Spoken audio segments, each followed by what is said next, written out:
So we are here in Paris on the opening day of the UN Climate Summit, which is known as COP21. We are along a street that should be filled with hundreds of thousands of people. That was the plan.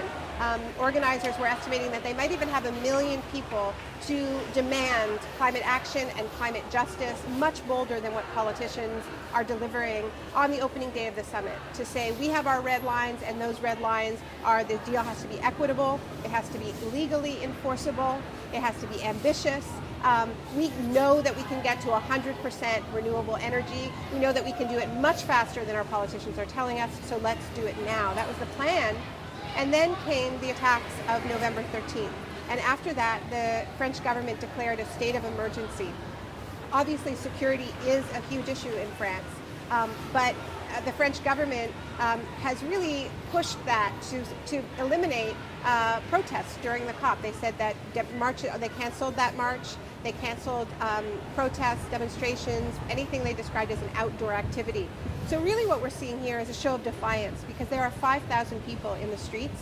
Everybody who came here had no idea what to expect. We didn't know whether we were going to get arrested. We didn't know how the police would respond. Even the organizers weren't able to offer any assurances, but we came anyway. I think that this is a really important message that people are sending on the first day of the climate summit, that is saying all security matters. It's not just about state security, it's about human security. It's about the fact that there can be no security in a world of 3 degrees Celsius warming. What I mean by shock doctrine is when governments and other powerful forces use a very real crisis, and the crisis in France is real, to push through things that they would have wanted to do anyway. And we are frankly seeing that, because there was already a desire to restrict privacy, and now those laws are being pushed back, and there's more invasive surveillance going on. At the same time, we also knew that the French government was very nervous about what they saw as overly militant protests. And they were already pushing back against that. And so now they really are, I think, we are seeing a pretty classic example of the shock doctrine, where the state of emergency is being used or attempted to be used to silence demonstrators who were inconvenient anyway. But what's happening here is that people aren't accepting that. We've seen preemptive raids of activist centers and activist houses.